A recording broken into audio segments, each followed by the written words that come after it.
define themselves. The embryonic stem cells will become tissue of everything in the lump. The adult stem cells will become cells of the tissue in which it finds itself. So when we talk about health, obviously adult stem cells suddenly become the real thing. This is where all the promise is in terms of health, because you want cells that become cells of the tissue in which they migrate. All this concept can be summarized essentially in this brief concept here, in this animation. So this represents essentially the blood circulation, and we have the bone marrow. It's obviously a schematic representation. When you have something happening in the body, the area that has the problem is going to start to release specific chemicals that have been well identified in science called granulocyte colony stimulating factor, GCSF. Forget about these terms, they're not important. But there's a compound very specific that is released. It migrates to the bone marrow, and when it reaches the bone marrow, it's going to start to trigger the release of stem cells from the bone marrow. Now these stem cells, when they're released, they don't know where to go. They're circulating everywhere in the body. They go everywhere. Sometimes I use this analogy. It's a little bit like if I take an apple pie fresh out of the oven and I put it somewhere here in the building and I tell you, go find it. What do? You don't know where it is when you start. You smell around, and when you walk in front of a room where the apple pie is, you stop and you say, that's here. And you enter into the room. Stem cells do the same thing. They circulate, and when they arrive in the tissue that has the problem, that tissue is releasing a very specific compound.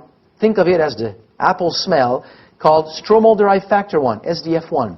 When that compound touches the stem cell or reaches your nose, the stem cell turns around, and the mechanism here is that the moment that the molecule touches the stem cell immediately expresses adhesion molecule. So the stem cell is going to cling to the bone marrow, to the capillary, stop in the blood flow, and then will migrate in the tissue. And when it comes in contact with cells of that tissue, it is going to slowly become cells of that tissue, sort of replacing the tissue that is having the problem and bringing back optimal function in the tissue. That's what stem cells are doing in the body. Isn't it fascinating? It's an amazing process. And what I'm describing here in this drawing is taking place in the liver. The same thing is taking place in the brain. The same thing is taking place in the kidney. Same thing is taking place in the muscles. So it's essentially almost anything that they look at, they can find that the stem cells can become cells of that tissue. Here's a study where scientists took stem cells and they put them in a beaker on a mesh. The mesh was, so the stem cells here are in yellow, those yellow dots, put on a mesh that has holes that are big enough to allow molecules to go through, but small enough to prevent cells to go through. Okay, so you put these stem cells at the top, and at the bottom, they put a piece of crushed liver.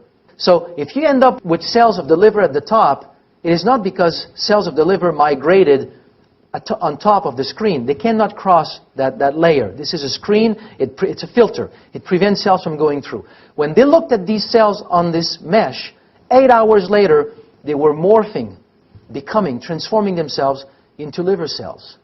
Now, understand why it took so long for us to see this phenomenon. It's because it is invisible. If I use the traditional mean of looking at a tissue, I take a piece of tissue, I slice it in a thin slice, I put it in a microscopic slide, and I look at it. What do I see? Liver cells.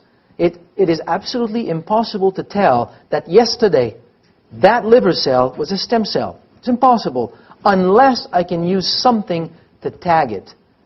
And that leads us back to where I started, green fluorescent protein. Extracted from a deep ocean jellyfish, it is a protein that is spontaneously fluorescent. Because it is spontaneously fluorescent and because it's a protein, it's very easy. I mean, I'm making that easy. We're talking that Nobel Prize, 2008 Nobel Prize in Chemistry, was on a span of about 40 years of research. I'm making it look like it's nothing.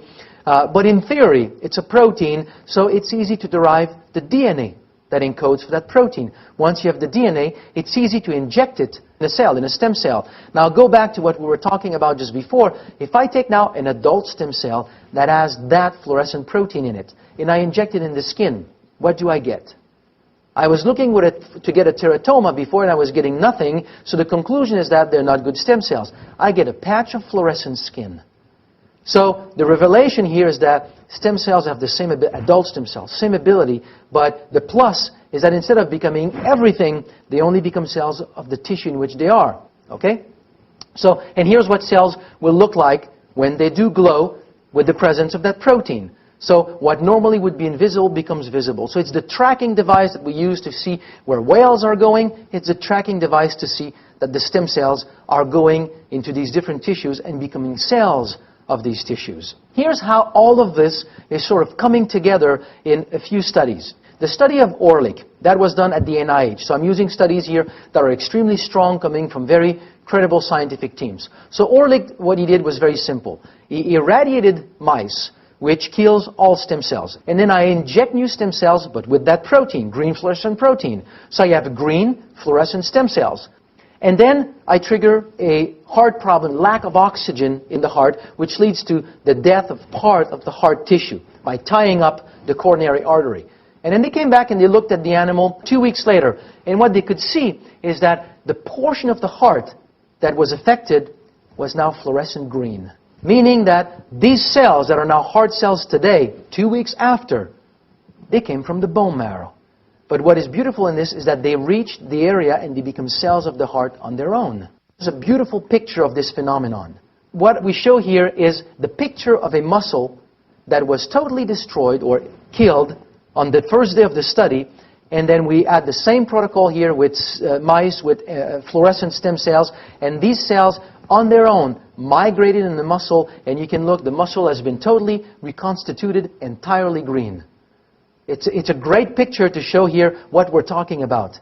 The moment we have that tool, it becomes almost like child play to reveal what stem cells are doing in the body. So now, the number of stem cells. What would happen if I put more stem cells in circulation? What happens in the power of stem cells like this to repair various tissues? So the same kind of studies.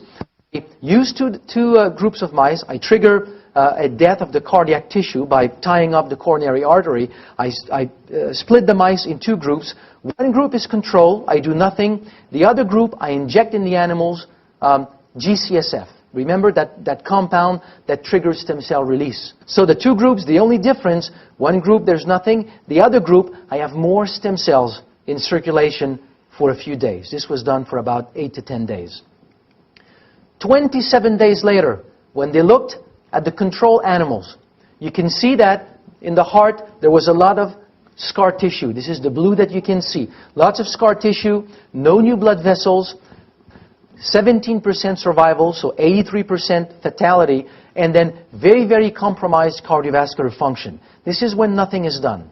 In the animal who had more stem cells circulating in their blood, in the same amount of time, we're talking about roughly a month, total renewal of the ventricular wall, no scar tissue, new functional blood vessels tying up in the other ventricles, 73% survival, and quasi-normalized cardiovascular function.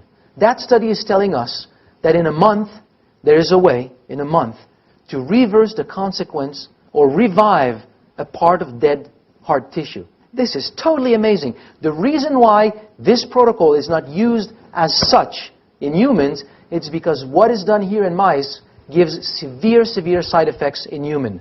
If we use GCSF for a little bit more, too long, more than 5-6 days, the consequence are heart attack, stroke, fairly severe side effects. So the idea of telling you, well, to help you from your first problem, we're going to give you, a heart attack. It's not a good trade-off. It's not a great marketing message. So these compounds are not ready to go to market, but they demonstrate a phenomenon that is very, very interesting. Now, GCSF is a powerful, powerful mobilizer of stem cells, meaning it triggers a vast release, a huge release of stem cells from the bone marrow.